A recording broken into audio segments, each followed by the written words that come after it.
On this channel, I've definitely expressed my love-hate relationship with the Sony Xperia phones.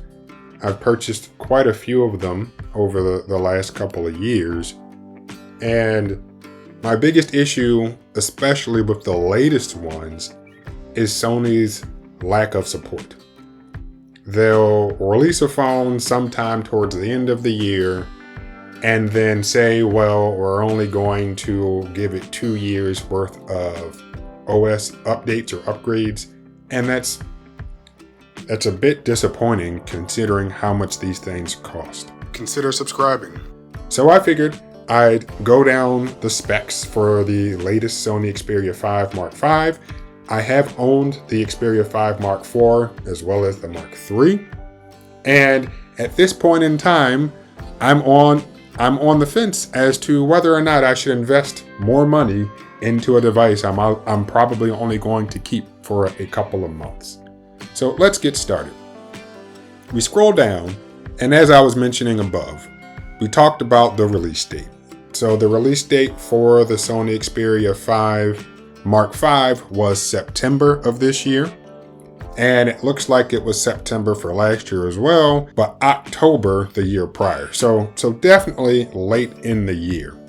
When it comes to form factor, it's pretty much the same. I mean, we're talking millimeters in terms of size differences. It looks like the Xperia 5 Mark V is the shortest of the bunch, but it is the heaviest as well, as we've gone from 168 grams to 172 grams to 182 grams. When we talk about the glass on the front, glass on the back, we have Gorilla Glass for all of the variants. Gorilla Glass 6, Gorilla Glass Victus, and then now Gorilla Glass Victus 2.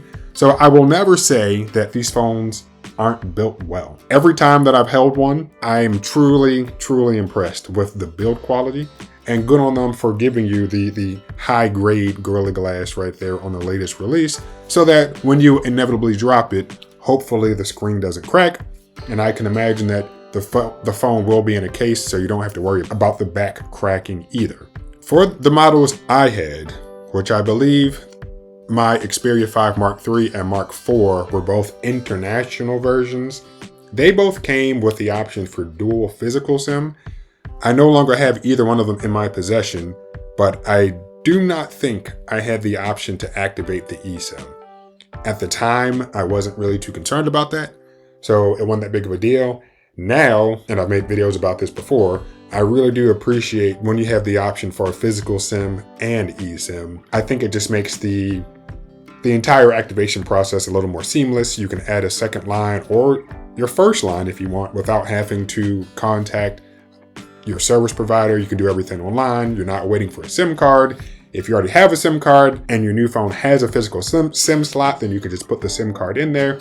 So yeah, together, I think they work really well. Every time I've owned one of these devices, so the Xperia 3, the Xperia 5 Mark III and the Mark IV, the screens on them are absolutely incredible. And as you can see, they are OLEDs. They support 1 billion colors. They're 120 Hertz, and they support HDR BT 2020.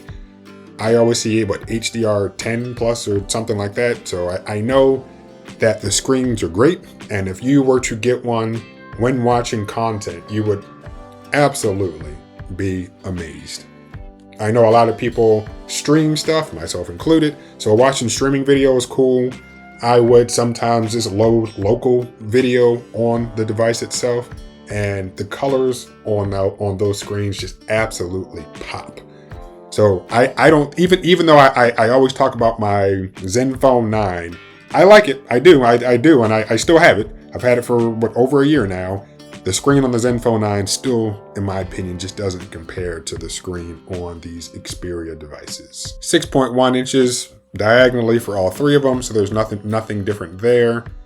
Now here's where my frustration lies. When these devices are released, they're released towards the tail end of the calendar year or close to the beginning of the fiscal year.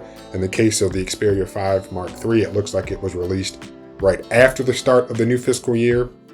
But when the phones come out that late in the year, it's so close to the release of the next version of Android. And that first upgrade, whenever you get it, counts as upgrade 1.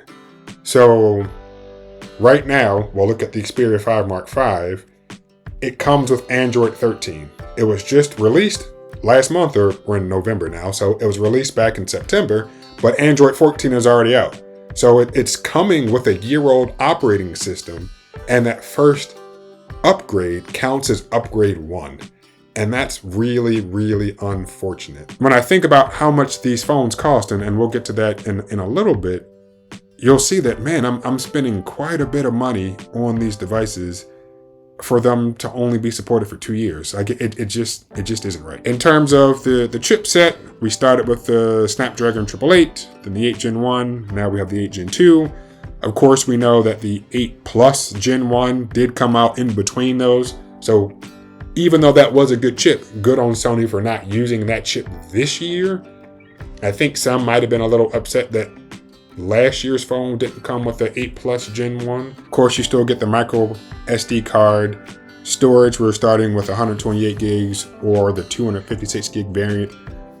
8 gigs of RAM for all of them. UFS 3.1 storage. For this year, GSM Arena doesn't say. So 3 point something or possibly 4.0.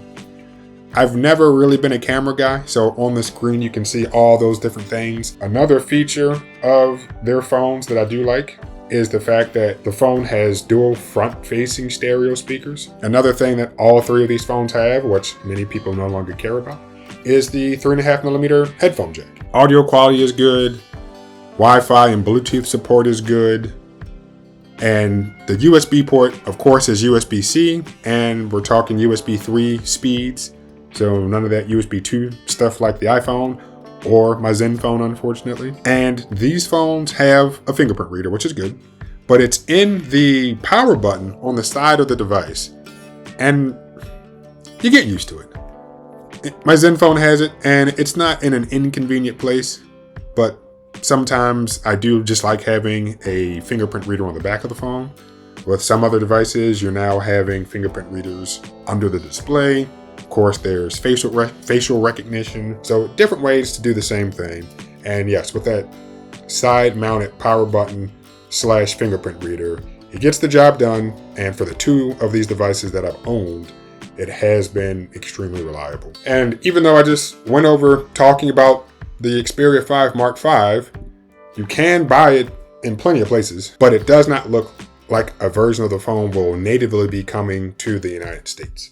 So in a statement to Android Police, Sony said it will not be carrying the Xperia 5 in the North American market this year. We want to focus on our flagship Xperia 1 Mark V. And as Android Police states, that statement leaves room for interpretation since it suggests the Xperia 5 Mark V could still come to the US in 2024. The Xperia 1 is a more expensive phone. And I definitely can't think that many people are buying it. And looking at my previous purchases, I'm seeing my Xperia 5 Mark III that I bought at the beginning of last year, and my Xperia 5 Mark IV that I actually bought last year as well and was delivered 1 year ago today, November 1st. You can see how much I paid. So $698.21 after tax for the Xperia 5 Mark III and $833.51 after tax for the Xperia 5 Mark IV. And like I said, I don't have either one of those in my possession, and I know I didn't get close to that when selling them.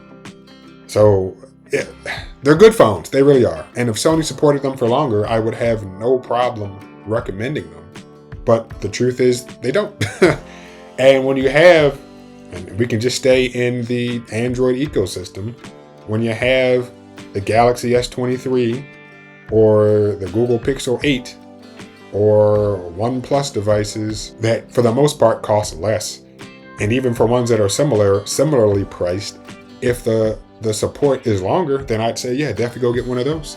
I at one point in time really considered myself to be like a true Sony fan, but now I just have to look at it from the financial aspect of why pay so much for this phone. I I don't feel the same way about them anymore. And when we come to eBay right now, looking for an Xperia 5 Mark V, starting with the lowest price one currently, $749. And that is $20 cheaper than what I paid for my Xperia 5 Mark V. But when I do open this link, it does say that there's a bunch of scratches on it, and I think even a small crack in the screen. So no, I would not be wanting to pay that much for a damaged device. And from that point, the phones just continued to get more expensive. So after tax, I paid $833 last year for my Xperia 5 Mark IV. And here we have the Xperia 5 Mark V at $859 before tax. And I believe that was actually the same seller. I've bought quite a few devices from Never MSRP, and I do think that MSRP is $1,000. So technically that is correct, but that is just too much. And as you just continue to scroll down, the price just goes up. So I do know as time goes on, the price of them will come down. But as I'm on eBay right now, if I were to do the searches, you would see that Galaxy S23s are just available out the wazoo.